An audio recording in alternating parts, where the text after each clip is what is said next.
Hey everyone, so I'm at the beach here. It's the day of creation. According to the Kabbalists, I love being at the beach. When nobody's here, it's a little bit cloudy, so it's freaking amazing.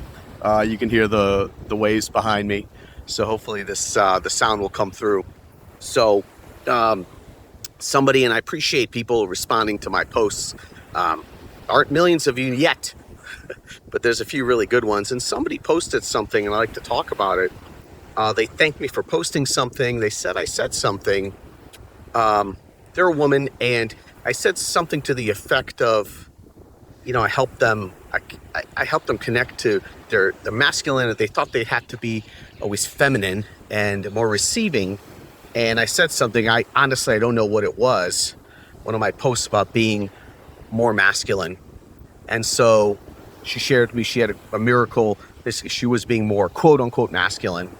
And she asked for something. She got this 3-month scholarship to this school because she asked for it. She thought that wasn't really her role to be. She had to be more feminine, maybe, and more passive.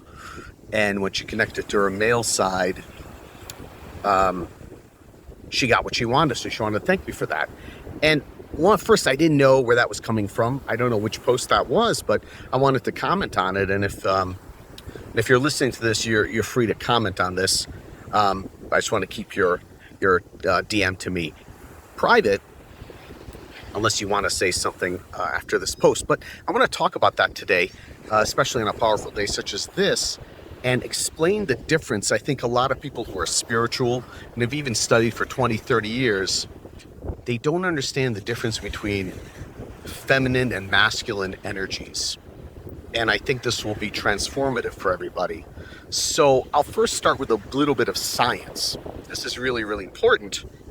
And the reason it's important is, I like to back up as a business coach. I like to back things up with science, with data, if there is data out there. So first I'll tell you the science, then I'll explain it. So there's an incredible study done 35 years ago. I used to do a lot of research. I was a martial art, an instructor by the time I was 16. When I became 18, went to college, and I did a lot of reading on physical fitness and health. And I went to the university library, and I studied the research. So I came across this really interesting piece of research in a journal for not fitness instructor, for coaches. It was like the Coaching Journal of America or something. So in it, there was an interesting study they did. I remember where it was. They did it in Ohio State University, where they took college students, and they had 100 college students practice for a month free throws, basketball, right? Free throws. And they had another 100 college students just sit at the free throw line and meditate and visualize making free throws. So that's what was the study. And so they did the study for a month. After a month, the people who actually physically were shooting free throws, they improved their free throw percentage. It's a tongue twister. Free throw percentage by 22%. It's pretty powerful. And the ones who just meditated and visualized making free throws, they improved by 21%. So let's keep that in mind. So basically the same thing. People visualized making free throws. They made the same, basically they improved this as much as if they were actually throwing balls into a hoop. So that's a study. Very interesting. And there's a lot of implications and applications in the business world and about visualization. And this is already done like literally 40 years ago or longer. I was in college a long time ago. As you can tell from my beard. So this is a long time ago. But it's interesting because it proves the efficacy of visualizing and the efficacy and the power of meditating on something you want. So this brings us to this idea of masculine and feminine, yin and yang. People really don't understand it. They think masculine is more action-oriented and being out there, and feminine is more like receiving, passive. You have to be feminine. No, we all have masculine and feminine within us. And it's a different type of energy. Masculine, yes, it's the more yang, typically in the yin and yang, more yang, more positive proton, the positive column, energy going outward. People kind of get that. But the negative is not passive, it's magnetic. It's just as powerful, if not more powerful. I think you need both. The negative pole is what receives, okay? It's magnetizing. It's very powerful. And it's the one that can rest, but it doesn't really rest. It's not really passive. It's our internal magnetic property, our left column energy that draws things to us, okay?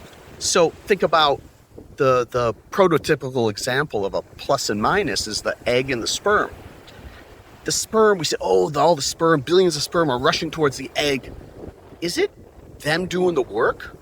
Or is it the egg drawing them? Magnets as a magnetic force, kind of like a sun with its own magnetic force, its own gravity, drawing the sperm towards it. Which one is it? It's probably both, right? It's probably both.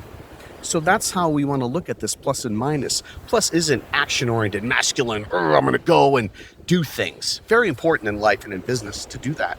But we also have to take a moment and appreciate our magnetic force, our yin, our negative column that draws things to us. And one of the best ways to activate it is to meditate. And that's why I'm here at the beach. I'm going to meditate. A one-on-one for my year and write things down. A teacher of mine asked me to write things, do some journaling. I have my journal there. And I'm going to write things down and draw them to me. It's already been proven by science. It's powerful. It's just as powerful. And you could say that if the people who are meditating on shooting free throws were practiced in meditation, I bet you they could have even done better than the people actually doing the yang part, actually throwing free throws. So this has already been proved. You know, it's interesting, right? It's already been proven by science. It works. And I want you to think about your life and what you want out of life.